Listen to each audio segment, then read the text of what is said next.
ஜெயமோகன் வந்து விமர்சனம் எழுதும்பொழுது கேரளால இருந்து கிளம்பி வர ஒரு குடி பொறுக்கிகள் அப்படிங்கிற மாதிரியான ஒரு வார்த்தையை வந்து யூஸ் பண்ணி நல்லா சாப்பிட்டதில்ல. கஞ்சா, பான்பராஜ் எல்லாமே இருக்கும்போது இது மட்டும் பிராண்ட் பண்ணாங்க.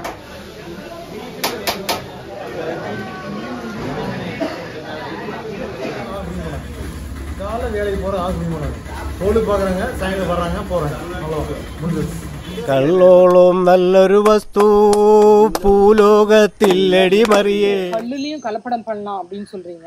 அப்போ எந்த தோப்புல இருந்து போன கல்லுல வந்து கலப்படம் ஆயிருக்கு அப்படின்றத கவர்மெண்ட் எப்படி கண்டுபிடிக்கும்? அருமையா கண்டுபிடிச்சிருங்க. அதாவது இப்போ என்னோட தோப்புக்குன்னு வந்து பாத்தீங்கன்னா ஒரு லைசன்ஸ் இருக்குது, ஒரு மரத்துக்கு லைசன்ஸ் இருக்குங்க, மரத்துக்கு டேக்ஸ் கட்டுறோம். இந்த லைசன்ஸ் வந்து எப்படி போட்டிருப்பாங்க தெரியுங்களா?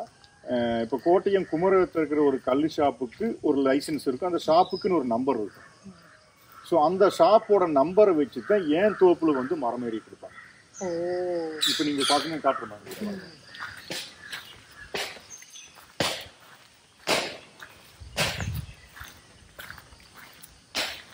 அது வந்து உங்களுக்கு பார்த்தா அது கன்ஃபியூஷனா இருக்கு, என்னன்னு தெரியாது. இது வந்து எல்லா தோப்புலையும் வந்து இந்த மாதிரி ஒரு மரத்துல போர்டுல வந்து இது எழுதிருப்பாங்க. இப்போ இது பாத்தீங்கன்னா ஒரு எல்லா தோட்டத்திலையும் வந்து இந்த மாதிரி ஒரு போர்டு வச்சிருப்பாங்க. போர்டு ஒரு மரத்துல வந்து ஒரு இந்த தோப்போட டீட்டெயில்ஸ் இருக்குது. இங்க வந்து எத்தனை மரம் ஏறுறாங்க, இது எந்த டிஎஸ் நம்பர், அதாவது நம்ம இங்கிருந்து எந்த கடைக்கு கல் போகுதோ அந்த கடையோட நம்பர், அது எந்த ரேஞ்ச். இங்க வந்து ஒவ்வொரு ஏரியாவையும் வந்து ரேஞ்சுன்னு சொல்லி பிரிச்சிருப்பாங்க மேடம். இது வந்து சித்தூர் ரேஞ்சுங்க. அது மாதிரி கேரளால வந்து ஒவ்வொரு தாலுக்காவுக்கும் வந்து ஒவ்வொரு ரேஞ்ச் இருக்கு. கல்லு கடைக்குன்னு தனி ரேஞ்ச் இருக்கும். அது கவர்மெண்ட் எக்ஸைஸ் டிபார்ட்மெண்ட்டுக்கு மட்டுமே இருக்கக்கூடிய ஒரு ரேஞ்சு. இப்ப என்றது போற ரேஞ்ச் பாத்தீங்கன்னா குமரகம் ரேஞ்சுங்க. அப்ப அந்த ரேஞ்ச் அது மார்க் இருக்கும், அதுக்கு நம்பர் இருக்கும். சோ இப்ப நான் அந்த எனக்கு குமரகம் கல்லு கடையில வந்து ஏதாவது டெஸ்ட் பண்ணி ஏதாவது ப்ராப்ளம் ஆச்சுன்னா அங்க இருந்து போன் பண்ணாங்கன்னா இந்த ரேஞ்சில் இருக்கிற எக்ஸைஸ் டிபார்ட்மெண்ட் இருக்கிறாங்க இல்லையா, அவங்க அடுத்த செகண்ட் இங்க வருவாங்க. ஏன்னா அவங்க அது சொல்லுவாங்க, டிஎஸ் நம்பர், இந்த நம்பர் லைசன்ஸ் இருக்கக்கூடிய தோப்பு, என்னோட பேரு, என்னோட அட்ரஸ் எல்லாமே அங்க இருக்கும். ஸோ அவங்க சொன்னாங்கன்னா உடனே இங்க வந்து நீங்க தோட்டத்துக்குள்ள ஷெட்டுக்குள்ள வந்து செக் பண்ணுவாங்க, கோலத்துக்குள்ள போய் செக் பண்ணுவாங்க, ஏதாவது ஸ்பிரிட் இருக்குதா, ஏதாவது கலப்படம் பண்றாங்களா, என்ன பண்றாங்கிறது உடனே அங்கிருந்து இங்க வந்து செக் பண்ணுவாங்க. எனக்கு ஒண்ணு புரியலங்க, இது இப்ப நீங்க சொன்னது புரிஞ்சுதுங்க. அப்ப இங்க இருந்து உங்க தோட்டத்துல இருந்து போகும்போது பியூரா போயிடுது, வழியில எங்கேயாவது வச்சு மிக்ஸ் பண்ணாங்கன்னாக்கா தெரியாது. அதுதான் சொல்றேங்க மேடம். அது ஒரு அந்த செக் போஸ்ட் தாண்டி போனதுக்கு அப்புறம் அது செக் எங்காவது எல்லாம் அந்த டிமாண்ட் ஆன டைம்ல வந்து மிக்ஸ் பண்ணலாம், கடையில வச்சு முடி பண்ணலாம். முதல்ல சொல்லும் போது நீங்க என்ன சொன்னீங்க, ஒரு இடத்துல போய் அந்த இதுல செக் பண்ணிட்டு இது தரமா தான் இருக்கு அப்படின்னு சொல்லி பண்ணுவாங்க அப்படின்னு. சோ அது வரைக்கும் தான் உங்களுடைய பொறுப்பு வருமா? அதுக்கப்புறம் என்ன பண்றாங்கன்றது எனக்கு பொறுப்பு இல்லை அப்படின்னு தட்டி கழிச்சிட முடியுமா? இது எப்படி ப்ரொசீஜர் மேடம்? இப்போ வந்து நான் வந்து இந்த மரத்தை வந்து குத்தைக்கு விட்டுனுங்க, விட்டாலே வந்து எனக்கு எந்த பொறுப்பும் கிடையாது. இந்த விவசாயிக்கும் இந்த கல்லு இந்த ப்ராசஸ் நடக்குது இல்லைங்களா, இதுக்கு எந்த விதமான சம்பந்தமும் இல்லைங்க. ஆனா வந்து இங்க காட்டுக்குள்ள ஏதாவது ஒரு அசம்பாவிதம் நடந்தாலோ, ஏதாவது கல்லுக்கடையில ஏதாவது அசம்பாவிதம் நடந்தாலோ அது வந்து கேஸ் எடுக்கும்போது தோப்பு ஓனருக்கு சேர்ந்துதான் கேஸ் எல்லாம் போகுங்க. ஆனா இந்த ப்ராசஸ் நடக்குது இல்லைங்களா, இதுக்கும் எங்களுக்கு எந்த விதமான சம்மந்தம் கிடையாது. நான் ஒரு மரம் இந்த ரேட்னு சொல்லி வந்து குத்தைக்கு விட்டுருவோம். அது ஏறுறது, இறக்குறது, கொண்டு போறது, அந்த செக்கிங் பண்றது, அந்த ப்ராசஸ் எல்லாமே வந்து அந்த கல்லு கடை ஓனர் குத்தைக்கு எடுத்துக்கிறாங்களோ அவங்களுக்கு தான் முழு பொறுப்போலிய. இந்த தோட்டத்தில் இருக்கிறவங்களுக்கு அவங்களுக்கு எந்த விதமான சம்மந்தம் கிடையாது. முதல்ல எல்லாம் பாத்தீங்கன்னா கல்லுக்கடை துருந்தம் எல்லாம் இங்கேயும் நடந்துருக்குதுங்க. இங்கேயும் வந்து முதல்ல இப்பெல்லாம் கிடையாதுங்க. அதெல்லாம் ஒரு 20 வருஷம் அதுக்கு முதல்ல எல்லாம் வந்து நடந்திருக்குதுங்க. இங்கேயும் கல்லுக்கடையில கல்லு குடிச்சு இறந்தவங்களும் இருக்காங்க. அந்த மாதிரி மிக்சிங்கும் எல்லாம் இப்ப இல்ல. அப்ப வந்து கல்லுக்கு டிமாண்ட் இருந்தது கூட மிக்சிங். இப்ப கல் எக்ஸஸா இருக்குது, குடிக்கிற கால் இல்ல. எல்லாருமே வெளிநாட்டு மதுவை நோக்கி போக ஆரம்பிச்சிட்டாங்க. ஸோ இந்த கல்லு நோக்கி இது வரணும், அதாவது குடிச்சே ஆகணவங்களுக்கு நான் சொல்றேன் நான். ஸோ வரணும்னா வேற என்னென்ன விதமா இதை வந்து நம்ம ப்ரமோட் பண்ற மாதிரி இருக்கும்? இது வந்து ஒரு பக்காவான ஒரு டூரிசம் இது மாதிரி தான் டோடி கொண்டு வரணும். இப்போ வந்து பயங்கர போதை வேணுங்கிறவங்க வந்து கல்லு குடிச்சு அவ்வளவு போதை வராது. அவ்வளவு கல்லு குடிக்கணும்னா வயிறு நிறைஞ்சிடும். ஸோ இது வந்து இந்த ஃபீல்டை வந்து போதை அப்படிங்கிறத தாண்டி அருமையான ஒரு டூரிசம் டெவலப்மெண்ட்டுக்காக கொண்டு வரலாம். இப்போ எக்ஸாம்பிள் பாத்தீங்கன்னா எங்க ஊர்ல கல்லுக்கடை பாத்தீங்கன்னா ரொம்ப ஒரு கல்லுக்கடையெல்லாம் ரொம்ப ஒரு நலிவடைஞ்சதா இருக்கும். ஓலை ஷெட்டு, ஒரு சின்ன சின்ன ஷெட்டு, ஒரு சுத்தம் இருந்தும் இல்லாமையும் அந்த மாதிரி இருக்கும். அதை வந்து இன்னும் கொஞ்சம் தரம் உயர்த்தி, கொஞ்சம் நல்லா ஒரு தரம் உயர்த்தி அதுக்குள்ள டேபிள், சேரு, ஃபேனு அந்த மாதிரி கொஞ்சம் டீசெண்டா வச்சு அங்க நிறைய உணவு வகைகள் எல்லாம் கொடுத்து நிறைய பாட்டு அந்த மாதிரி எல்லாம் கொண்டு ஒரு செட்டப் எல்லாம் கிரியேட் பண்ணிங்கன்னா யங்ஸ்டர்ஸ் நிறைய வந்து அட்லீஸ்ட் சாட்டர்டே சண்டே வெக்கேஷன் டைமுக்கு இந்த கல்லுக்கடை நோக்கி வருவாங்க. இப்ப தமிழ்நாட்டில் இருக்கிறவங்க பாத்தீங்கன்னா சாட்டர்டே சண்டே ஆச்சுன்னா நிறைய கேரளா பார்டர் இருக்கிற கல்லுக்கடை நோக்கி நிறைய பேர் வர்றாங்க. எதுக்கு வர்றாங்க பாத்தீங்கன்னா அவங்களுக்கு ஒரு சேஞ்ச், வந்த ஒரு கல்லுக்கடையில உட்காரோம். இப்போ அந்த மாதிரி கல்லுக்கடையில தான் வியாபாரம் நடக்குதுங்க. சோ நீங்க பிசினஸ் டெவலப் பண்ணணும்னா கல்லுக்கடையோட அட்மாஸ்பியரை ஆம்பியன்ஸை சேஞ்ச் பண்ணணும். நீங்களும் கொஞ்சம் அழகு பண்ணி பார்க் மாதிரி பண்ணி நிறைய டேபிள் சேர் போட்டு அங்க டீசெண்டா ஃபுட் ஐட்டங்களை நீங்க நிறைய கொடுத்து ரெஸ்டாரண்ட் மாதிரி நீங்க பண்ணீங்கன்னா மேக்கெல்லாம் ஏன் இந்த கல்லு பூரா மேக்க கோட்டையும் குமரம் ஏரியாவில் போய் இந்த மாதிரி பிசினஸ் ஆகுதுன்னா அங்க கடைகள் பூராமே வந்து ஏசி ரெஸ்டாரண்ட் மாதிரி இருக்கும். அந்த நீங்க கல்லுக்கடைக்கு போயினால வந்து ஒரு ரிசார்ட்டுக்குள்ள போன ஃபீலிங் வரும் உங்களுக்கு. ஸோ அந்த மாதிரி வச்சிருப்பாங்க கல்லு ஷாப்பை. ஸோ அங்க என்ன பண்ணுவாங்க, இந்த டூரிசம் வர்றவங்க எல்லாம் வந்து இன்ட்ரெஸ்டா போவாங்க. அவங்களுக்கு தேவையான ஃபுட் அங்க கிடைக்கும், அந்த அட்மாஸ்பியர் நல்லா இருக்கும். அந்த கல், அந்த பானையில் கொடுக்குற கல், அந்த ஃபுட்டு, அங்கே பாட்டு பாடிட்டு அது கொஞ்சம் நல்லா இருக்கும். ஸோ அந்த அட்மாஸ்பியரை வந்து கல்லுக்கடையை எடுத்து நடத்துறாங்க இல்லைங்களா, அவங்க கொண்டு வரணும். பழைய முறைப்படியே வந்து அசிங்கமான ஒரு கல்லுக்கடையை வச்சுட்டு வந்து நின்று குடிச்சிட்டு போறதுக்கெல்லாம் இன்னைக்கு யாரும் விருப்பப்படுறது இல்லைங்க மேடம். அதனால வந்து ஏஜ்டானவங்க மட்டும் அங்கே போறது. ஸோ யங்ஸ்டர்ஸ் நீங்க கவர் பண்ணோம்னா அந்த மாதிரி கொஞ்சம் ரெஸ்டாரண்ட் மாதிரி AC restaurant, ambience main ambience நல்லா இருக்கணும். அது கொடுக்குற குவாலிட்டியான கல்லை கொடுக்கணும். அது கொடுக்குற லொக்கேஷன் வந்து கொஞ்சம் நல்லா இருந்ததுனால பிஸ்னஸ் ஆட்டோமேட்டிக்காக சாட்டர்டே சண்டேவில் மட்டும் பிஸ்னஸ் அதிகமாகும். மற்ற நாளில் பிஸ்னஸ் எல்லாம் வந்து நார்மலாக தான் இருக்கும். இந்த வெக்கேஷன் டைமில் வந்து அந்த பிஸ்னஸ் டெவலப் ஆகிற காரணம் இது டூரிசம் இருக்கிற இடத்துல மட்டுமே கல்லு ஃபீல்டு வந்து ரொம்ப நல்லா ஜெயிக்கும். தமிழ்நாட்டில் பார்த்தீங்கன்னா டாஸ்மாக் வந்து முழுக்க முழுக்க அரசுக்கு தான் போகுது. அவங்க தான் வச்சிருக்காங்க எல்லா ஆலைகள்ல இருந்து எல்லாமே. ஆனால் பார்த்தீங்கன்னா ஒரு தொழுவத்தை விட கேவலமாக பிளாஸ்டிக் கப்பெல்லாம் குடிச்சு போட்டு அவ்வளோ அருவருப்பா இருக்கும் அது வெளியில இருந்து பாக்குறதுக்கே. பட் கேரளால அந்த வெளிநாட்டு மது விற்கிற இடம் கூட ரொம்ப ஒரு சிஸ்டமேட்டிக்கா அது லைன்ல நின்று வாங்குறது ஆகட்டும் அந்த மாதிரி இருக்கு. அது எப்படி அது மெயின்டைன் பண்ணுறாங்க? மேடம் நீங்க கேட்டது ரொம்ப கரெக்டான கேள்விங்க. தமிழ்நாடு டாஸ்மாக் பாத்தீங்கன்னாங்க, நீங்க அங்க ஒரு டீ கடையில போய் நீங்க 10 ரூபா கொடுத்து ஒரு டீ குடிக்கிற இடத்துக்கு போனீங்கன்னா கூட சுத்தமா இருக்கும். டேபிள் சேர் போட்டு உங்களுக்கு ஃபேன் போட்டு எல்லாமே கொடுப்பாங்க. வெறும் 10 ரூபா கொடுத்து நீங்க குடிக்கிற டீக்கு. ஆனா டாஸ்மாக் அந்த விற்கிற இடங்களுக்கெல்லாம் போய் பாத்தீங்கன்னா கவர்மெண்ட்டுக்கு வருமானம் பயங்கரமா வரும். ஆனா ரொம்ப கேவலமா தான் இருக்குது. கேரளாவுக்குள்ள வந்து பாத்தீங்கன்னா இந்த பீவரேஜ் கார்பரேஷன் பாத்தீங்கன்னா எல்லா பப்ளிக்ல எல்லா பக்கமுமே இருக்குது. அது பக்கத்துல ஸ்கூல் அந்த மாதிரி இருக்காது. வீடு இருக்கிற இடம் இருக்கு, ஆபீஸ் இருக்கிற இடம் இருக்குங்க, அது அடுத்த இருக்கிற இடம் இருக்கு, அந்த வேலையில் நடக்கிற இடம் இருக்கு, அதுவும் அந்த இடம் இருக்குங்க. அங்க பாத்தீங்கன்னா தமிழ்நாட்டுல வந்து வாங்கிட்டு குடிக்கிறதுக்கு அங்க சௌகரியம் பண்ணி கொடுத்துருக்காங்க. அதனாலதான் அந்த அசிங்கம் பூரா அங்க நடக்குதுங்க. இங்க வந்து என் கேரளாவுக்குள்ள எங்கேயுமே வந்து பீவரேஜ் விற்கிற இடத்துல வந்து குடிக்க முடியாது. கேரளாவுக்குள்ள எங்கேயுமே எடுத்துட்டு அவங்க வீட்டுக்கு தான் போகணும். பப்ளிக் ட்ரிங்கிங் இங்க கூடாது. ஸோ நீங்க குடிக்கிறதுக்கு இடம் இல்லை. லைன் நின்னுக்கலாம், வாங்கிக்கலாம், எடுத்துட்டு நீங்க அவங்க வீட்டுக்கு கொண்டு போய் குடிச்சல, இல்ல வேற லொகேஷன்ல பிரைவேட் இடத்துல போய் குடிச்சிக்கலாம். ஸோ சிஸ்டமேட்டிக்கா பண்றாங்க. பப்ளிக் பிளேஸ்ல யாரும் பெருசா ட்ரிங்க் எல்லாம் அடிச்சு அந்த ஒரு இடத்த குப்பமேடு ஆக்குறதுல இங்க ரொம்ப கம்மி இருக்கு. ஆனா ரொம்ப ரொம்ப கம்மிங்க மேடம். பல பேர் பாத்தீங்கன்னா குடிச்சாங்க உள்ளே உழுந்து கிடப்பாங்க. அதெல்லாம் இங்க எல்லாம் இல்லைங்க மேடம். அது வந்து ரீசன் பாத்தீங்கன்னா ஒண்ணு மிகப்பெரிய ரீசன் பாத்தீங்கன்னா படிப்பறிவின் மாதிரி தான் சொல்லணும் மேடம். எஜுகேஷன் தான்.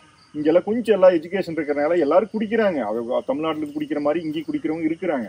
ஆனா கொஞ்சம் டீசெண்டா குடிச்சிட்டு போயிடுறாங்க. முருகேசன், அதாவது மஞ்சுமல் பாய்ஸ் நல்லா ஹிட் ஆகி எல்லா இடத்துலயும் வரவேற்பு பெற்ற அதை பத்தி ஜெயமோகன் வந்து விமர்சனம் எழுதும் பொழுது கேரளால இருந்து கிளம்பி வர ஒரு குடி பொறுக்கிகள் அப்படிங்கிற மாதிரியான ஒரு வார்த்தையை வந்து யூஸ் பண்ணியிருந்தாரு.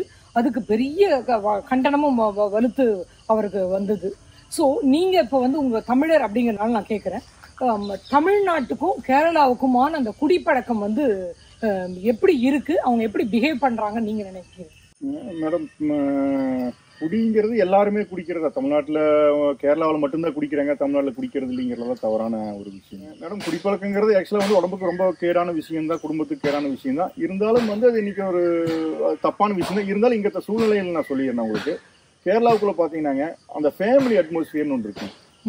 இங்கே மேக்சிமம் வந்து எல்லாருமே வந்து அதுக்கு தமிழ்நாட்டில் ஏன் குடிச்சிட்டு ரோட்டில் விழுந்து கிடக்குறாங்கன்னா வீட்டுக்குள்ள குடிக்கிற விட மாட்டாங்க. இங்க அப்படி இல்லைங்க. இங்க வாங்கிட்டு போய் வீட்டுல வச்சு ஒரு ஒகேஷன்ல வந்து ஏதோ ஒரு சண்டே ஆகட்டும், ஒரு ஃபங்க்ஷன் ஆகட்டும், வீட்லயே எல்லாரும் சேர்ந்து இருந்து லிமிட்டடா குளிச்சுட்டு எல்லாம் ஹேப்பியா என்ஜாய் பண்ணிட்டு போறாங்க. ஸோ தமிழ்நாட்டில் வந்து அந்த கல்ச்சர் கிடையாதுங்க.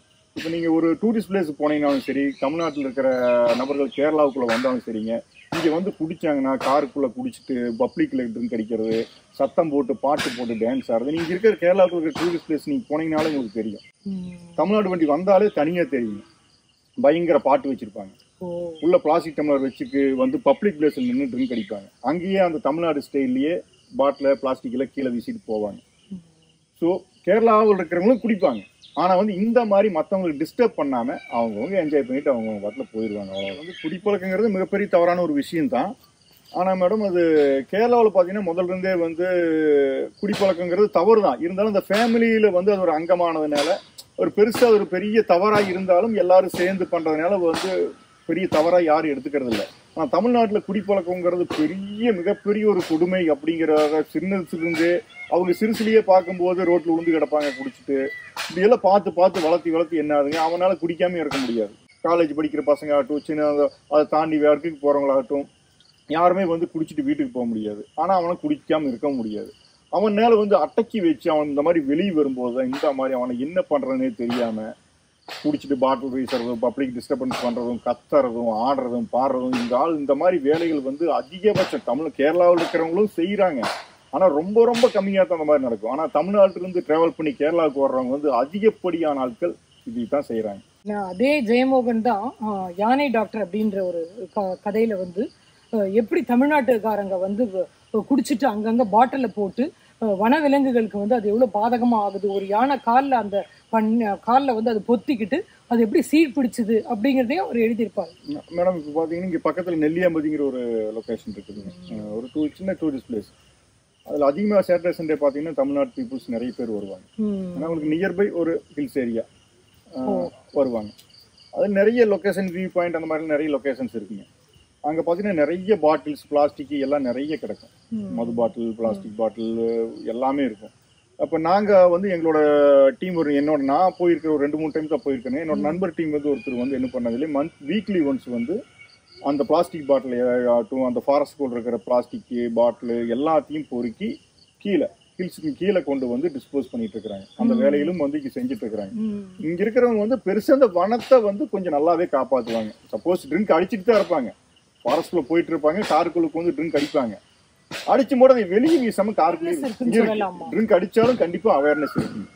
எல்லாருமே வந்து இப்போ ட்ரிங்க் அடிக்கிறாங்க, அடிச்சாலும் வந்து கொஞ்சம் அவேர்னஸ், அந்த ஃபாரஸ்ட்டுங்கிற அவேர்னஸ், பப்ளிக்ல காப்பாற்றணுங்கிற ஒரு அவேர்னஸ், பக்கத்துல வீடு இருக்குது, அடுத்தவங்களுக்கு நம்ம அடிக்கிறது வந்து அடுத்தவங்களுக்கு தொந்தரவா இருக்கக்கூடாதுங்கிற அவேர்னஸ் இங்க நல்லாவே இருக்கு. அங்க அந்த அவேர்னஸ் வந்து ரொம்ப ரொம்ப கம்மி. கண்ணுக்கு ரம்யமா பச்சை பசேல்னு தோப்பு, அப்படியே ஆளை குளிர்விக்கிற பாலக்காடு காத்து. கள்ள பத்தி ஏராளமான விஷயங்கள் முருகேசன் கிட்ட பேசினேன். அவர் சொன்ன அத்தனை விஷயங்களுமே பிரமிப்பு ரகம்தான். தொடர்ந்து முருகேசன் கிட்ட பேசுறதுக்கு முன்னாடி மரம் ஏறி இறங்குற சேட்டாக்கள் கிட்ட கொஞ்சம் டைம் ஸ்பெண்ட் பண்ணுவோம், வாங்களேன். சேட்டா, நீங்களாம் இங்க தங்கி இருந்து மரம் ஏறுறவங்களா? என்ன உங்க பேரை சொல்லுங்க. പേര് പ്രദീപ്, ആലപ്പുഴ ജില്ല, കേരളത്തിലെ ആലപ്പുഴ ജില്ലയിൽ. எத்தனை வருஷமா மரம் ஏறுறது? 18 വർഷം. 18 வருஷம். ഓരോരുത്തരും ഓരോ വർഷം. நீங்க சொல்லுங்க. കൂടുതലുള്ള ആൾക്കാർ. ഞങ്ങൾ ഇവിടെ വന്നിട്ട് 32 വർഷത്തോളമായി. മോഹൻലാൽ ഏട്ടാ. ഓക്കെ. 32 വർഷത്തോളമായി. 91 കാലഘട്ടത്തിലൂടെ ഉണ്ട്. ശരി ശരി ശരി. ഇവിടെ തന്നെ താമസിച്ച് മാസത്തിലെ ഒന്ന്, ചിലപ്പോൾ 2 പ്രാവശ്യം പോകേണ്ടി വരും. അങ്ങനെ താമസിച്ച് ഇവിടെ തന്നെ വന്നിട്ട് ഇപ്പോൾ ഈ 30 വർഷത്തോളം മേളിലായി. ഓ ശരി ശരി. 30 വർഷமா മരം. 30 வருஷமாச்சு. ஓ சரி சரி. அப்ப இங்கேயே தங்கி இருப்பீங்க? இங்கே ஒரு 6 மாசம் இங்கே இருக்கும். அது കഴിഞ്ഞാ வேற குத்தகை எடுத்து வேற இடத்துக்கு போயிடுவீங்க. அடுத்த இதுல போயிடுவீங்க. 6 மாசம் ஒரு தோப்பில். 6 மாசம் ஒரு தோப்பில். 6 மாசம் ஒரு வருஷம் வரை போகும். ஓ ஓ. அப்போ உங்களுக்கு ஃபுல்லா ஒரு வருஷத்துக்கு ஃபுல்லா இருக்கு வேலை, ஜோலி உண்டு. ജോലി ഉണ്ട്. ജോലി ഫുള്ളാന്ന് പറഞ്ഞില്ല. നമ്മളിപ്പോ പുതിയ മരം ഏറുമ്പോഴത്തേക്ക് 2 മാസം പോകും. போகும். ஒரு நாளைக்கு எத்தனை மரம் ஏறும்? ஒரு நாளைக்கு 8-10 மரம். 8-10 மரம். 3 வேளையும் ஏறணும். 3 மரம். எத்தனை மணிக்கு ஜோலி ஆரம்பிக்கும்? காலையில ஒரு 3:30 மணி 4 மணி. 3 மணி 4 மணி. அப்போ ஏறி முடிச்சிட்டு அப்புறம் நீங்க ஏறி முடிச்சதுக்கு அப்புறம் சாப்பாடு எல்லாம் சாப்பாடு கழிச்சு உறங்க போய் உறங்க போய். ஓ சரி சரி. சேட்டா, உங்க பேர்? நீங்க எத்தனை வருஷமா? 15 வருஷமா. ஓ நீங்க சொல்லுங்க. ഷാജി. ഷാജി. நீங்க எத்தனை வருஷமா மரம்? ഞാൻ ഒരു 35. அப்பா.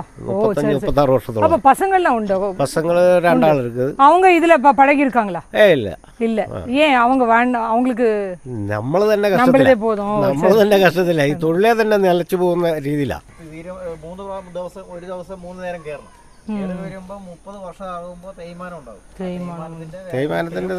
സ്ലിപ്പായി ഉഴുന്നും ഇருக்கு ഞാൻ രണ്ട് വർഷം വേണം. മഴയപ്പോ സറുക്കുമില്ല, മണ്ണ് ചകതിയെല്ലാം இருக்கும். എൻ്റെ പേര് സന്ദീപ് എന്നാണ്. ആലപ്പുഴ ജില്ലയിലാണ്. ഇപ്പോൾ ഇവിടെ ചെത്താൻ വന്നിട്ട് ഇപ്പോൾ 14 കൊല്ലം കഴിഞ്ഞ്. വീടും കുടുംബവും എല്ലാം പ്രാരാബ്ദമുള്ള കാരണമാണ് ഞങ്ങൾ ഈ തൊഴിലിന് വേണ്ടി ഇവിടെ വന്ന് ഇപ്പം ജീവിക്കുന്നത്. ഫാമിലിയെ വിട്ടിട്ട് இருக்கிறது எவ்வளவு கஷ்டமா இருக்கும். ഫാമിലി പട്ടാളക്കാരെ പോലെ ഞങ്ങളുടെ യൗവനം. பட்டாளக்காரமாரி தான் இருக்கு. അതെ അതെ അതെ ഞങ്ങളുടെ எல்லாமே இங்கே முடிஞ்சு போச்சு. അതെ അതെ முடிஞ்சு. அது எவ்வளவு கஷ்டமா இருக்கு. മാസത്തിൽ 30 ദിവസം 20 ദിവസം ഞങ്ങൾക്ക് ഒരു മാസത്തിൽ തന്നെ 26 ദിവസം ഇവിടെ പണിയെടുക്കുകയും 4 ദിവസത്തെ അവധിയാണ്. രാവിലെ 4 മണിക്ക് തുടങ്ങുന്ന ജോലിയാണ്. ரொட்டீன் என்ன ചേട്ടാ உங்களோடது? രാവിലെ 6 മണി 4 മണിയാകുമ്പോൾ ജോലി തുടങ്ങും. 6 മണിയാകുമ്പോൾ കള്ളുവണ്ടി വന്ന് കള്ളേറ്റി കൊടുക്കും. കള്ളേറ്റി കൊടുത്തു കഴിഞ്ഞിട്ട് പാചകമൊക്കെ ചെയ്ത് 7:30 8 മണിയാകുമ്പോൾ ഭക്ഷണം കഴിച്ച് തൂങ്ങും. അപ്പൊ മധ്യാഹ്ന സാപ്പാട് കഴിച്ച് മധ്യാഹ്ന സാപ്പാട് കഴിച്ചിട്ട് വീണ്ടും റെസ്റ്റാണ്. കടയിലൊക്കെ പോയി സാധനം ഇവിടത്തേക്കുള്ള സാധനമൊക്കെ മേടിച്ചുകൊണ്ട് വന്നിട്ട് വീണ്ടും ഒരു 5:30 ആകുമ്പോൾ വീണ്ടും 5 മണിക്ക് ആരംഭിക്കും. ஒரு 10 மரம் ஏறதுக்கு ஒரு 1.5 மணி நேரம் கிட்ட 1.5 மணிக்கூரோളം நேரம். இது ஹாஸ்டல் மாதிரி இருக்கே. பாத்தீங்கன்னா வந்துங்க இங்க 8 பேர் இருக்காங்க. சரிங்க. இவங்களுக்கு எல்லாத்துக்குமே வந்து இண்டிவிஜுவல் கட்டில், இண்டிவிஜுவல் ஃபேன். சரிங்க. அவங்களுக்கு எல்லாம் அவங்கவங்க பொருள் வைக்கிறதுக்கு தேவையான இண்டிவிஜுவல். இது யார் அரேஞ்ச் பண்ணி தருவாங்க? எல்லா கேப் இது எல்லாமே வந்து ஷெட் அந்த அவங்க எங்க கலெக்ஷன் ஓனர் அந்த ஷாப் எடுத்துக்கிற இதுவங்க தான் எல்லாம் பண்ணி கொடுப்பாங்க. இவங்க ரெகுலரா பாத்தீங்கன்னா ஈவினிங் ஒரு 7 o'clock மேல லைட் எல்லாரும் கொஞ்சம் கல்லு குடிச்சு எல்லாம் கொஞ்சம் பாட்டெல்லாம் பாடி ஜாலியா இருப்பாங்க. ஏன்னா எல்லா ஃபேமிலி விட்டு ரொம்ப தூரத்துல இருக்காங்க. எல்லாரும் பேச்சுலர் இருக்கிறதுனால ஆமா எல்லாரும் தூரத்துல மந்த்லி ஒன்ஸ் தான் ஊருக்குலாம் போவாங்க. கண்டிப்பா கண்டிப்பா. இவங்களுக்கு என்டர்டெயின்மென்ட் டிவில இருக்கா? டிவி இருக்கு. ஆனா இப்போ வர்க் ஆகுறது இல்லைங்க. இவங்க எல்லாம் போன் வந்ததுல இருந்து எல்லாரும் டிவி அவாய்ட் பண்ணிட்டாங்க. ஏன்னா போன் அவங்கவங்களுக்கு விருப்பப்பட்டதை பார்க்கலாம். டிவினா எல்லாருக்கும் பிடிச்சது தான் வந்து பார்க்கணும். அது ஒண்ணே பார்க்க வேண்டியதா இருக்கும். நியூஸ் வீடியோ எல்லாமே இவங்க போன்லயே எல்லாம் கனெக்ட் பண்ணிக்கிறாங்க. ஃப்ரெஷ் ஃபிஷ் கறி, நல்ல மட்டையரி சோறு. ஓ அது 3 வேளைக்கும் வச்சுப்பீங்க சாப்பாடு? ரைஸ் காலையில மத்தியானம் காலையில வேற என்ன டிஃபன்? தோசை இட்லி அந்த மாதிரி. ஓ சரி சரி சரி. ஓ